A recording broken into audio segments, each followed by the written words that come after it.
happy Black History Month. So, since we're in this month, I'm gonna be ranking my top 10 Black Power Rangers. And I have a long list of all the Black and female and all the other POC Power Rangers. So, if someone is on this list, this does not mean they're a bad Power Ranger. This is the top 12, and there's 21 Black Power Rangers. So, if they made it, that's a good thing. And obviously, we're starting with our first honorable mention. Okay, we're not in the numbers yet. We have Ion from Dino Fury. They have Dino Fury and Cosmic Fury. I did not watch Cosmic Fury, but I did see Dino Fury, and I like Ion. He has a good personality. He's technically an alien in the story, so I guess in the world he's not even black. But he's a fun character. And the Red Ranger is also an alien, and I feel like he's kind of cagey about their world, so he just kind of expands on what their society is. Next up, we have Will from Operation Overdrive. Okay, and Will was a thief. Okay, but he wasn't just a thief, he was a professional. He was his first scene was him getting lowered into somewhere to steal a diamond. Yeah. So I couldn't find any pictures of him with his suit without the helmet, but you get the picture. This is Will. And for our first number, our number 10, we have Billy Cranston from the reboot, obviously, not the first one. Duh. But this Billy is the first stated neurodivergent ranger ever. He's autistic.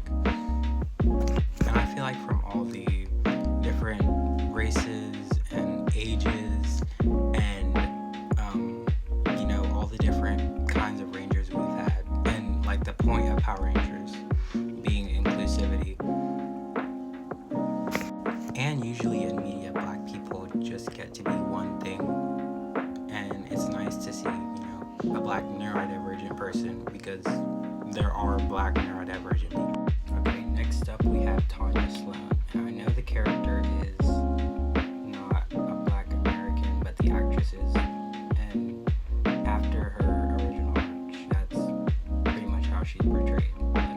There's no more her origins after that, unfortunately. Although we do see that she's a great singer, she is one of the smartest members on the team. And for the next team, she's kind of like an anchor because she's been a Power Ranger so long. And next up, we have TJ Johnson. And he was not chosen like the other Rangers, okay? He wasn't scouted out like Tanya Sloan, okay? He was on a bus. He wanted to become a baseball star. And when the Zeo Rangers were still a thing, Divatox attacked. And instead of running away as a civilian, he helped. And that's what got him this Ranger status. And even after the Turbo Rangers lost their powers, he still led them. And that's how they got to in space, where he became the Blue Ranger, which he should have been the Red Ranger. But he was humble enough to step down and let Andros take that role. Even though they did butt heads from time to time, he let him be the Red Ranger. Not let him, but we all know. We all know who the team followed more, or would follow more, you know what I'm saying? Because, yeah. For number 6, we have Devin Daniels from Power Rangers Beast Morphers. And if you're not really into Power Rangers, you might not know him like that.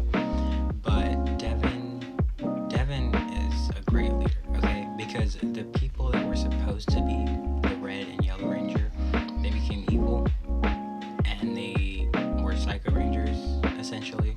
And I feel like most Power Rangers that deal with Psycho Rangers don't deal with them on their first or second season, like the Beast Morphers did. I feel like it's usually a third or fourth season, let it marinate, and then boom, now you're fighting opposites of yourself. But they had to deal with that, and he led them through that. And it was also the fact that, like, this Power Rangers team was set up by the government. It was it was a government operation. So his team members, the Blue and Yellow Ranger, they had already trained for this. Or, well, not the Yellow Ranger. She was like a janitor or something, but she had already known about this operation. He was, I forget whose son he was. His dad was somebody like important though, but he was new to all this, and now it's like, oh, you're the leader. Okay, for number 5, you know I had to put Jack Landers. Okay, he's one of the best Red Rangers, not just black Red Rangers, one of the best. Okay, he started off as like a thief, a Robin Hood. Him and his best friend Z, right? And this is set in space, like far in the future. It's actually set this year in 2026, I believe. But they just assumed that we would be in space by then. So him and his friend Z have like these powers. A lot of humans have powers. He can go through walls, and Z can cloud herself. And so they use these powers to like be Robin Hoods, to steal and give to the homeless. And they lived in a very over-policed society, you know what I'm saying? Black man, over-policed society.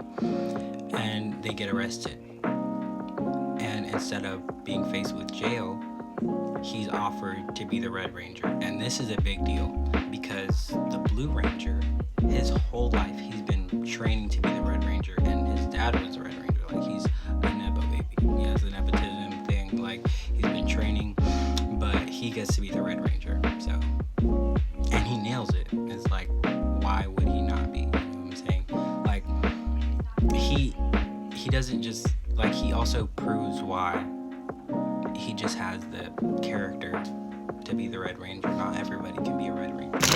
Okay, next up, Zack Taylor. Okay, if you don't know Zack, then you probably don't know Power Rangers at all. Welcome for the first time. Okay, Zack Taylor was the first ever black Power Ranger, and he was a part of the first American Power Rangers series.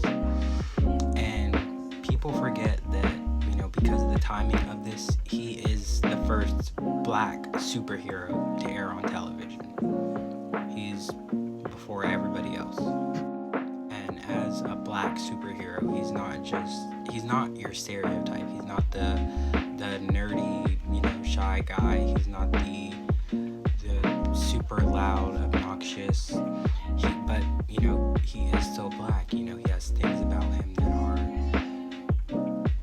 you know, more black. He does hip hop dance. He wears, you know, like it's that. And there's even some scenes where he's like fighting putties, and he's incorporating hip hop dance into that. His character was just a really great representation for black kids in the 90s. And that's not coming from me, that's coming from my dad, who grew up as a black kid in the 90s with Zack Taylor. And I'm gonna have to speed this up because we're getting a little on time. But on that note, also, my dad also grew up with her, and he likes her for different reasons that I do. He had a crush on her. But I feel like she just came in so much stronger than the two guys that she did come in with, Rocky and Adam. And for the other two, it kind of felt like we had to, like, you know, sit with them for a while and learn them, whereas her, which is like, Damon Henderson, number 2. Okay, he was great. Okay, there was an arc, a storyline where he got his invention stolen, and Maya, you know, she was like trying to help him, and he was like, you know what,